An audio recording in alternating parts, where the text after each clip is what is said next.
Hey friends, welcome back to the Ms.Beehaven farm. If you're new here, welcome. My name is Jamie. If you are a loyal return viewer, thanks for coming back. I appreciate it. If you're new, please consider subscribing. That would greatly help our channel and we would appreciate it.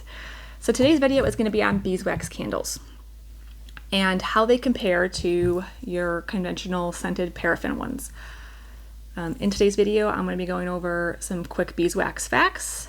I'm going to be, like I said, going over some facts and concerns I have with paraffin wax and the scented components of that, and then also some amazing facts and benefits of beeswax candles.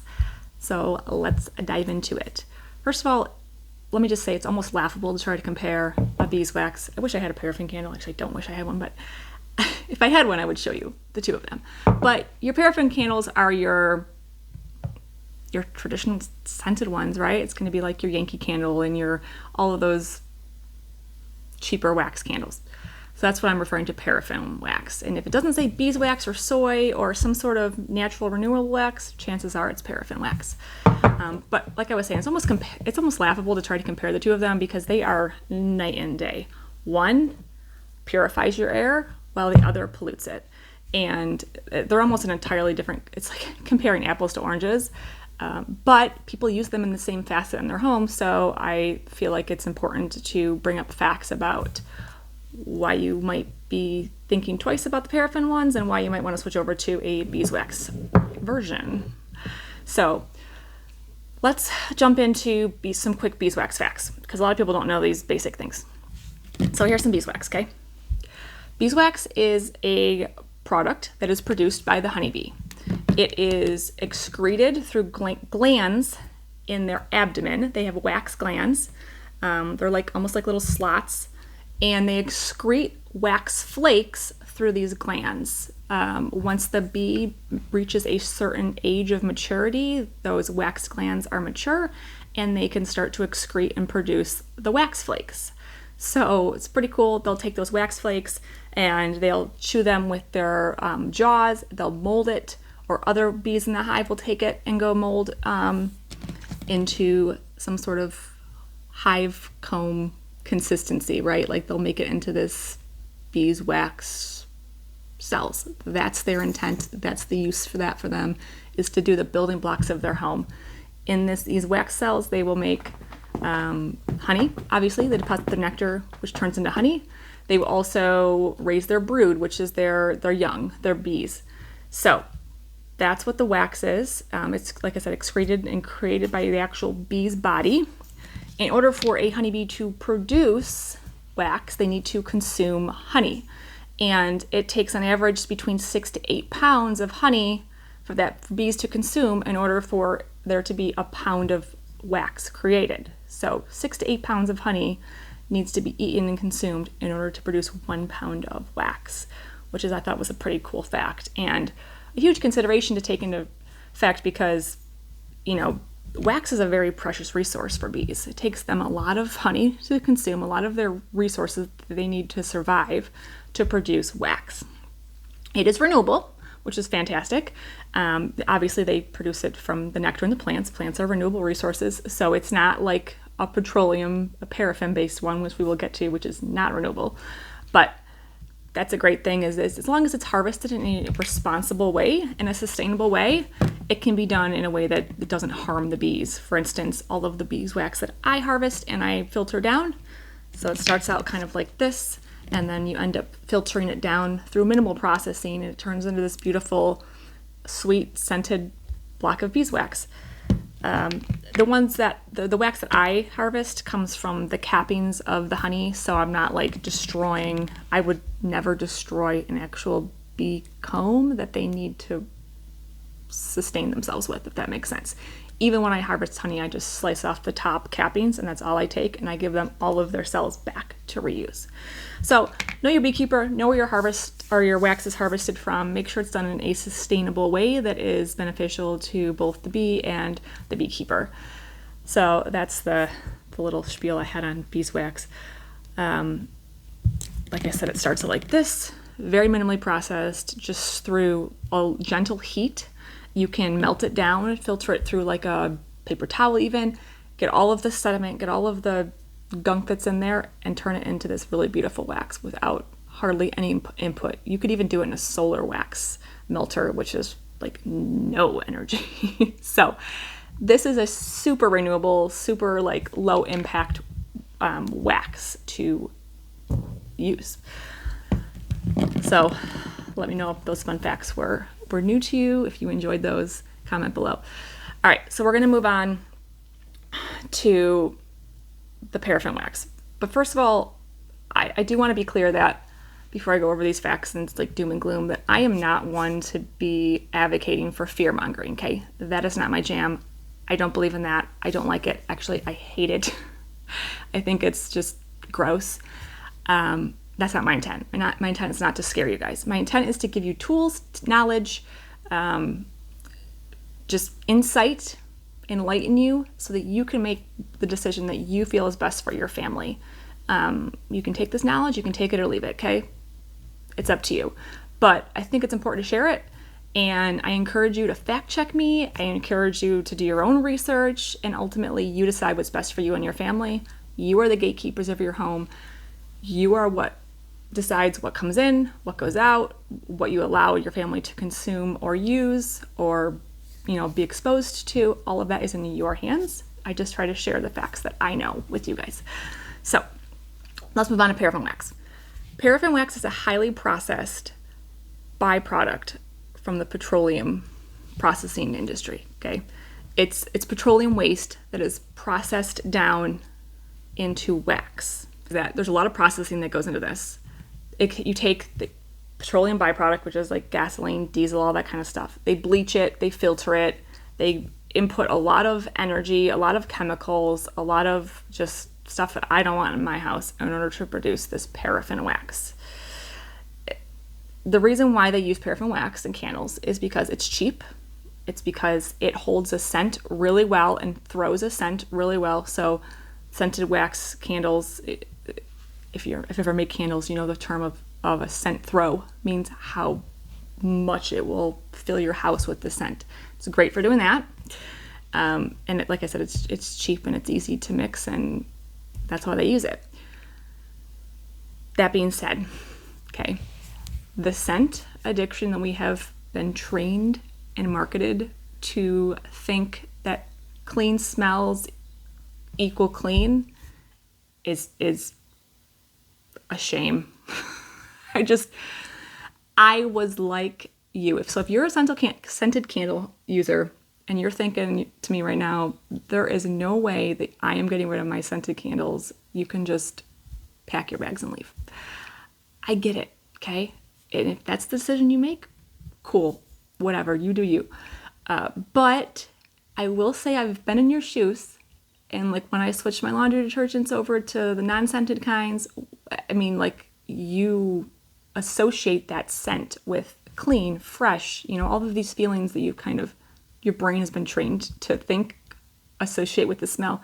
It's not clean. It's actually very much the opposite. All of the scents, all of the chemicals that you're breathing in can be very harmful to your health. So take that into consideration. Not only the ecological impacts that paraffin wax has, but also the impacts on your health. And again, I understand that the addiction to scented candles, scent in general that we have, is real and it's strong and it takes a long time to get rid of. But if you want a scent in your home, use a diffuser. I admit, like, we live in a farm. I have a dog and a cat and 2 kids, and like, our house can get stanky sometimes, okay? Like, it is what it is. 3 hockey players, like, that stuff does not smell good. But I will deodorize my home's air by the candles, the beeswax candles, which we'll talk about, and also a diffuser. So if you really want the scent, consider a diffuser. It's a much healthier option to spread a scent throughout your home with a naturally based essential oil and not doing it through a chemically based process. So just a little advice if you're trying to switch over, the ditch and switch, trying to make it less of a abrupt change, consider that. So real quick, the ecological impacts, like I was mentioning. Let's take this into consideration. You take this petroleum waste you ship it to a paraffin wax processor, okay? So now we're taking it onto a semi-trailer, or we're shipping it through whatever process it is. It's not going to be green or solar powered, I'll tell you that much. Gasoline we're using to get it to there, right? They're bleaching it. They're using chemicals. Those chemicals also need to be manufactured somewhere. So it's like this giant web chain reaction of all of these chemicals, all of these inputs, all of these resources that are not renewable that are being used to create this product. It's just so unsustainable. It's sad. There's no way we're getting petroleum back. Okay, like it's there. Once it's gone, it's gone. This should not be news to anybody. All of the petroleum that we have, all of the gases that we have, the gasoline that we get, is down in the earth, and it was made a long time ago, and we're not making it again. So that's so unrenewable. It's not even funny. Like I said, tons of chemicals and energy it takes to process that. And then all the additional pollution and waste that's created by, again, processing and reprocessing these chemicals and these products and refining them and all that jazz. Like, it's just, if you look at this web, there's so many inputs that we don't need to do. Like when I told you beeswax is just the bee coming in from the nectar and the pollen, right? The nectar, not the pollen for this. And they create it. They don't need gasoline. They don't need any electricity or energy. They just use their own bodies. They get it from the plants. They use the sun's energy. Like, this is so night and day. It's not even funny.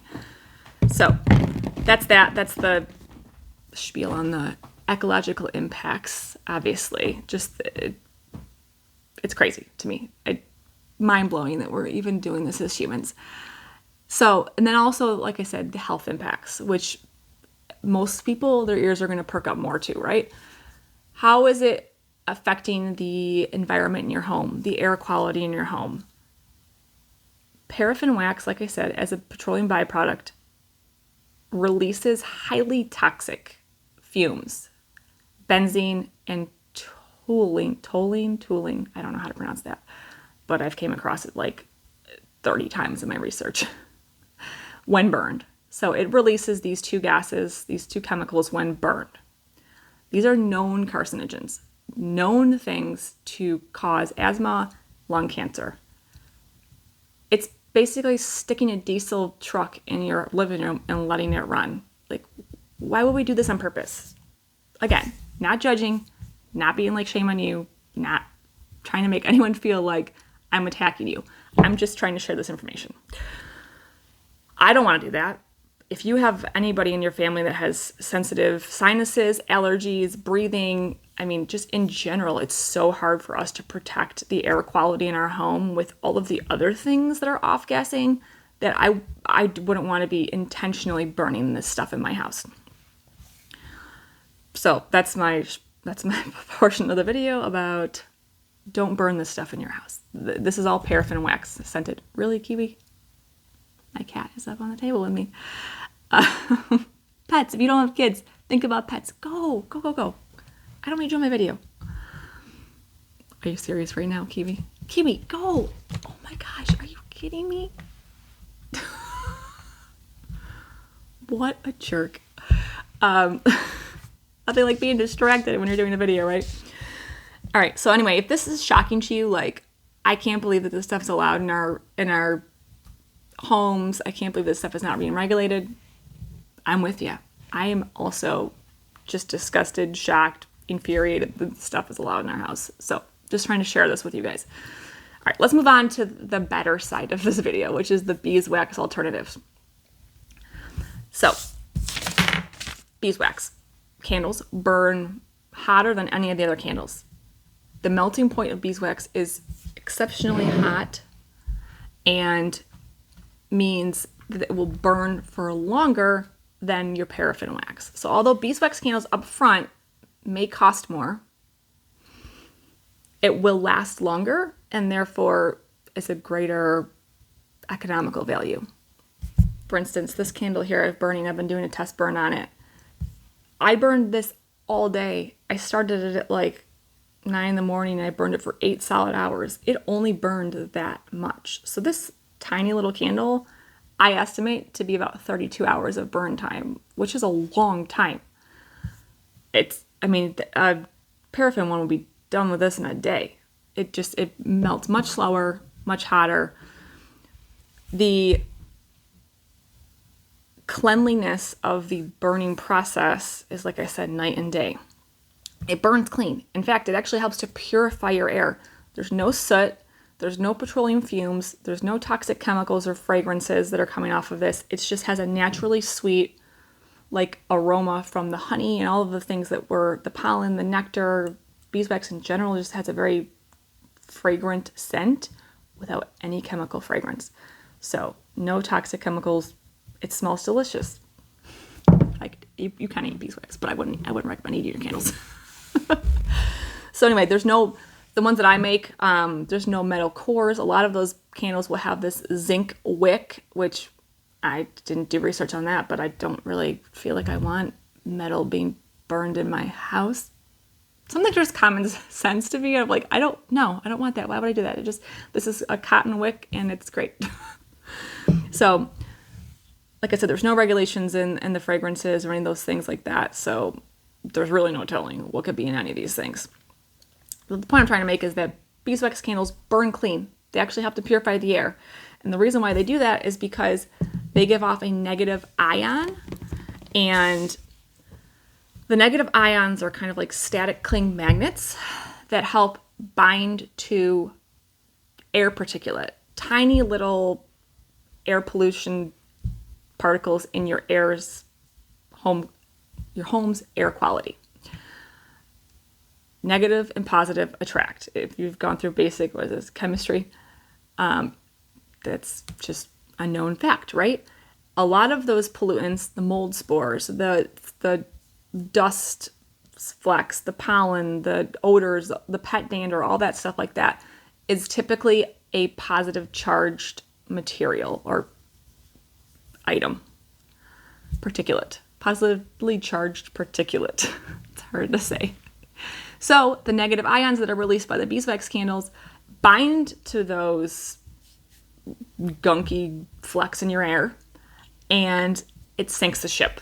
It makes it so heavy that it falls out of the air. So if you are burning something like a beeswax candle or using a deodorizer or air purifier that has a negative ion capability, consider yourself prepared to dust and vacuum a little bit more often. But that's a good thing, because that means you're not breathing it in. That means it's fallen to the ground or fallen to the surface. It's heavier, and you're not ingesting that into your lungs. So although it could be slightly annoying at first, just think about the alternative. That could be breathed in through your lungs. So that's how it helps to purify and deodorize. Obviously, any odor-causing particulate will help to bind and settle it to the ground, and it's not floating around in your air. It's not just masking it by covering it with a good smelling fragrance, like a lot of those air wick diffusers or deodorizers, right? Which is not getting rid of the problem, it's just masking it. This actually helps to get rid of the odor, get rid of the pollutant in your air. Let's see, moving on to the eco-friendly aspect of it. Like I already said, I mentioned that this is a very eco-friendly version of a wax for a candle. We've already gone over this. I won't beat that to death. Just take that into consideration, the amount of industrial input it goes to process the paraffin one versus the amount of minimally processed effort it takes to make beeswax. So you go from this to melting it down and to go to this. Like there's not much to it. Like it's a fickle beast, beeswax, to try to deal with, because it has a lot of tendencies to crack or whatever if you don't pour it at the right temperature. But other than that, which is an operator error most times, it's a great resource. Let's see. I think that's it. I think that's all I wanted to share, guys, was just some facts about paraffin that I'm not thrilled about and that I wanted to make sure everyone knows about, and the alternative. One other thing I did want to mention. The flame or the light that comes off of a beeswax candle I thought was really interesting, is much more similar to like a sunlight spectrum than it is, your indoor. They have like different temperatures and stuff like that. But I thought it was really interesting that this mimics natural sunlight a lot better than other candles on the market, the paraffins or whatever. So if it makes you feel happy and cheery, it's because it's mimicking the sunlight. It's making you feel like just happy. I don't know. I love it.